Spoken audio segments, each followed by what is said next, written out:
I just received the OPXY, and cool box, dope. I also got their carrying case. Now this has been out for about a year now. It's a tight fit in there, but I heard you can actually slide the deck saver over this, and this will actually fit with the deck saver on, so you get some protection for any hard drops. But I'm going to use this because I'll be traveling a lot, going through airports and stuff like that. This will stay protected in my backpack. You got a little pouch here to carry your adapters, cords, small ear headphones. So that right there looks dope. All right, cool. And this right here, let's open this bad boy up.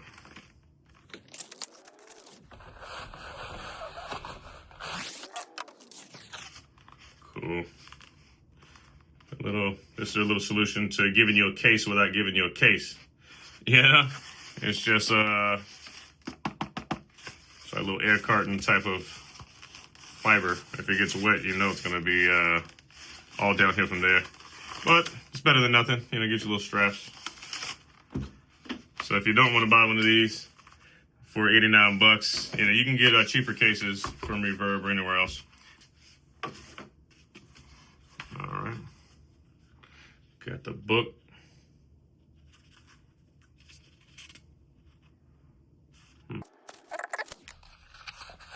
All right, cool.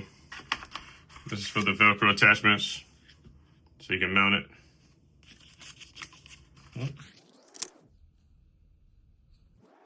All right, little TE branding.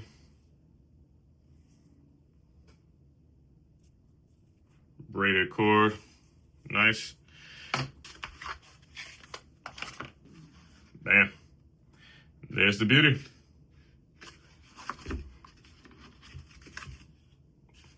Oh yeah, you can feel the nice coldness of the aluminum.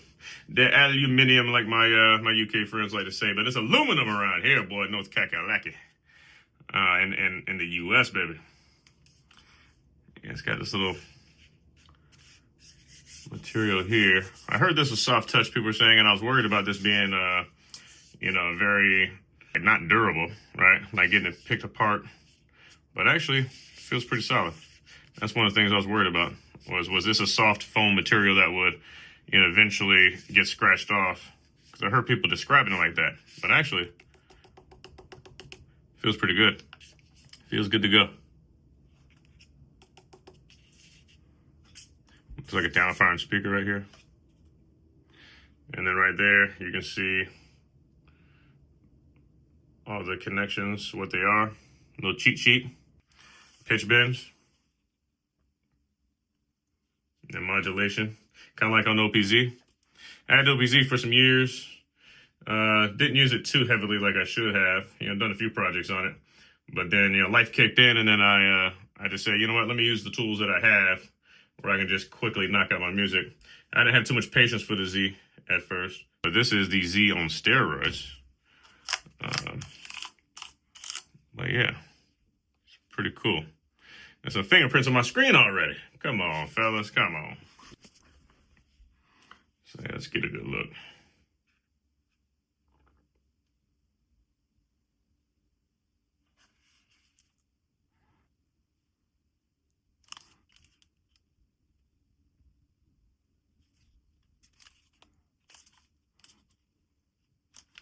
See if it is focused.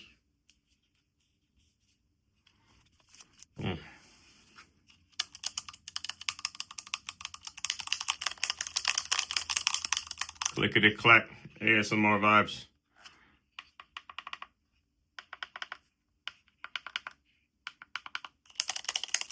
I know you love it.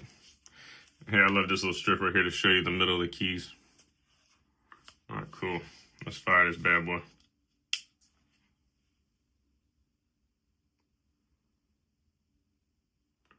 Boom. Good viewing angles on that screen. Not bad. got to figure out how to use this bad boy. So there's going to be a lot of trial and error here to get used to this thing. There it goes, the volume. Preload of samples.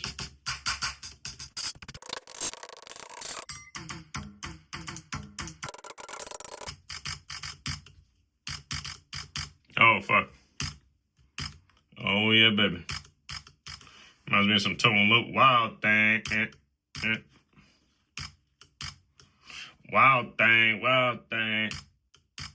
Hell yeah. Oh. Hell yeah. Hear that shit?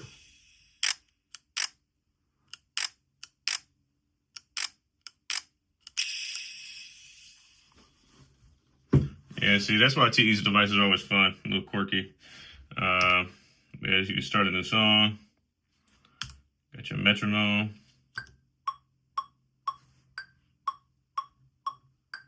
Get some trap stuff going. I wonder if I can make some dubstep on this thing. I might try to do it all. And here are your 8 tracks.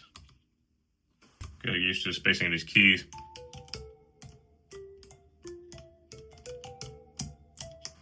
I mean, better than the Z in terms of trying to play it. Ain't gotta worry about no double trigs. Now, mine never got any double trigs. I took care of it, didn't bend or nothing like that. But still, it was hard as hell to play those little skittles.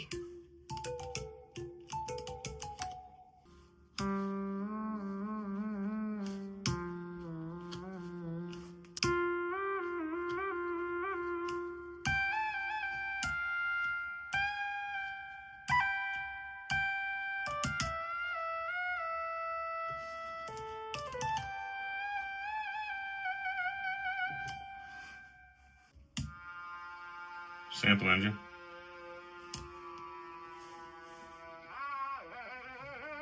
Oh shit. Sounds like I'm modulating the tape.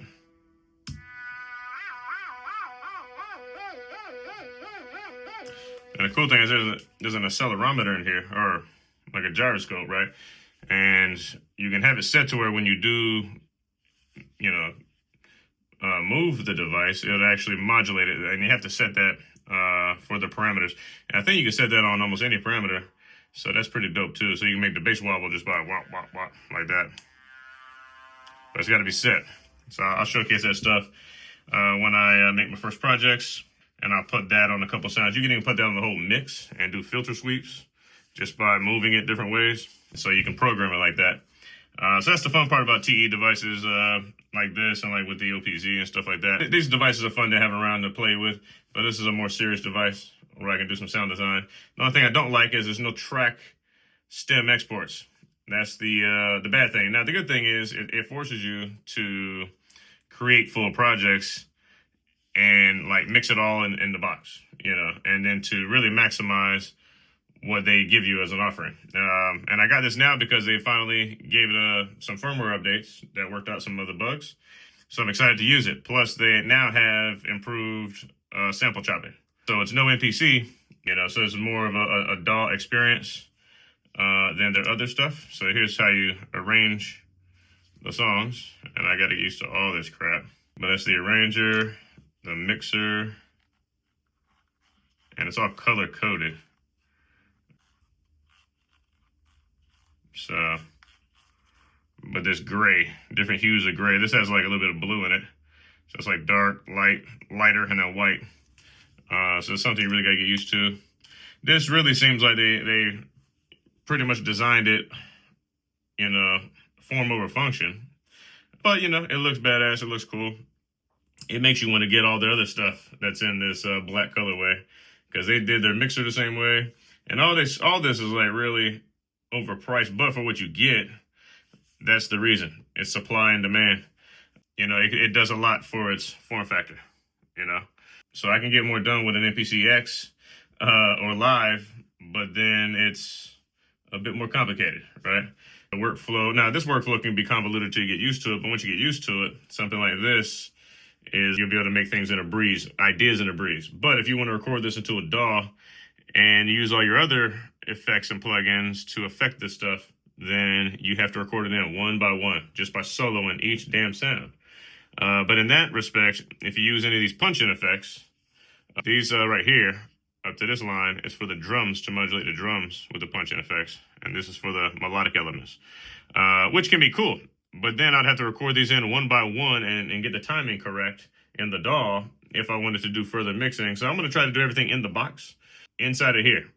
And yeah, they got limited master effects and things like that, but I guess all those limitations, TE is famous for making these limitations your strength. You know, that's their philosophy. And we'll see how it works out. But yeah, I mainly got this so I can, because I'm always on the move, always on the go, always traveling. And this is something that gets me, I'm on my phone and on my tablets all day anyway. You know, making music in Logic and other applications and things like that. Different mobile grooveboxes. This right here gives you just a unique way of looking at things, unique sequencers. And then as I use these sequencers with the punching effects, I can get more creative than I ever would in a DAW, just because it's more hands-on. So that's the beautiful thing about hardware, is instead of having to click a mouse and thinking about all the automation you want to do in your head, and then putting it down in a DAW, you can definitely do that, and it's a lot more flexible. But with this, you got a certain amount of things you can do with it, and you can do it immediately. And so that's the strength of devices like this. A lot of people hate on this type of device because of the price and things like that. Hey, if it works for you, it works for you. Money is money. Money's going to be worthless anyway. So might as well buy the tools you want to use. And if you just use this as a toy, and it's an expensive toy, good for you. But I use everything as a tool. So I don't care if it's my Milwaukee, you know, electric tool set, or, you know, or any of my hand tools from a various amount of companies. It doesn't matter what the price is. It matters, is the tool going to get the job done for you? And you don't throw away tools. You use your tools. And if you don't use them, get rid of them. You know, you can sell them if you're not using them. But yeah, my dad always told me never throw away a tool, because you can always use your tools. So this is just one blade in my backpack of tools. It'll give me a different sound, and I'll be able to create some crazy stuff on it. That's what I intend to do to make it worth the purchase. And if you can't make it worth your purchase, then yeah, of course, you know, you're not going to think none of these things are worth it. None of these hardware groove boxes can do what you can do in the, I mean, you can do a lot more on your PC. You can do a lot more even on an iOS device. But can it make you more creative? No matter what your tool is, where there's an app, because I've made music for years on iPad and iPhone apps, and at the level of skill that people normally have to use a full computer on in a DAW with 32 gigs of RAM and all that stuff, I was able to do it on an iPad mini. And so you can do a lot of crazy things with the tools you use, as long as you know how to use your tools. So that's what this stuff's all about. But yeah, I just wanted to share this with you. Another cool feature here is they got this brain feature where, you know, it can transpose your sequences. So you can create, you know, one chord phrase and then pitch it down, and it will uniquely do it for you, almost in like a jazz fashion. So that's going to be pretty cool to get unique sequences that I probably wouldn't think about naturally when I'm playing my music. So that's another cool feature.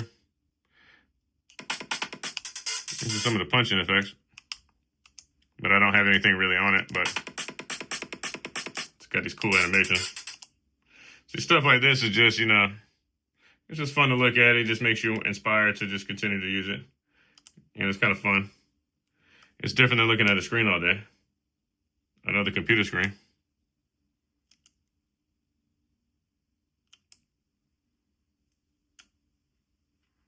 And the screen is monochrome with an accent of red. So that's pretty cool. Yeah, I like black and red. It's like my favorite combination of colors. Arpeggio. This thing feels nice. Just a weight. You know, it's compact. Cool. Let's see how it fits into this bad boy. Now, would you put this down? I don't know. I might have to keep it up.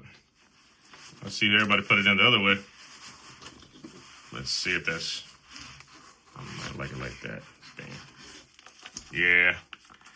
The only thing about that switch is if this switches up, I think there's a setting where if this gets turned on, it can override it. Well, hold on. I think that might be when it's on. If you actually hit this, it won't turn it off. So I hope I can mess with that in the future so the battery don't burn. But this is a 16-hour battery life on this bad boy. So it's almost not a concern. And I'll be using it enough to where if that accidentally switches on, I'll probably take it out and realize it anyway. But yeah, it fits great. Some people were complaining about, you know, the knobs aren't really protected if you drop it. But I don't know about you. I don't even drop my phone. I've never broke a phone in my life. Never cracked a screen. You know, knock on wood. But, you know, I don't know. I just don't drop things, you know, especially something like this. Why would I drop this? In a bag, it's not too bad. I don't carry a lot of stuff in my bag that's going to, like, scrape on this. But a deck saver, I can see a deck saver fitting. I'll get one anyway.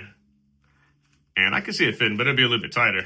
And then it'll push all this, you know, a little bit higher and make it a lot tighter.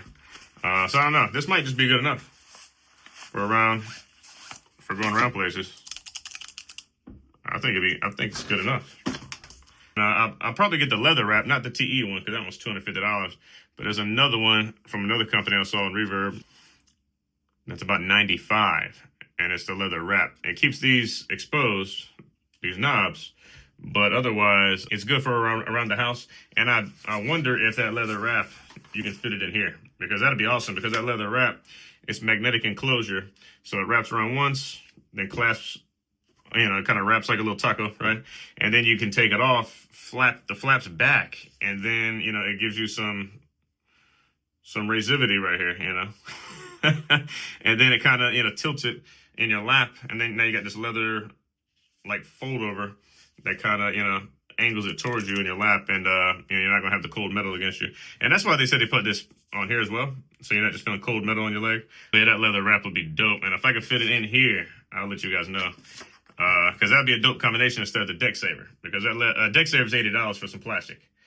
And that leather wrap, although, you know, it's not really going to cover up these, still gives them some protection around them, around the, you know, kind of clasp over here.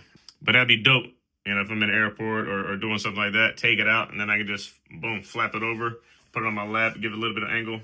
Then it's not ever, like, sitting on anything bare and getting dirty. And then if I ever want to, mount these Velcro, mount this somewhere, and then I can always just stick this wherever I have it. So who knows, I might just put these on my backpack, my travel bag, and then, you know, I could have it on my lap, just stick it on if I don't have the leather wrap on there.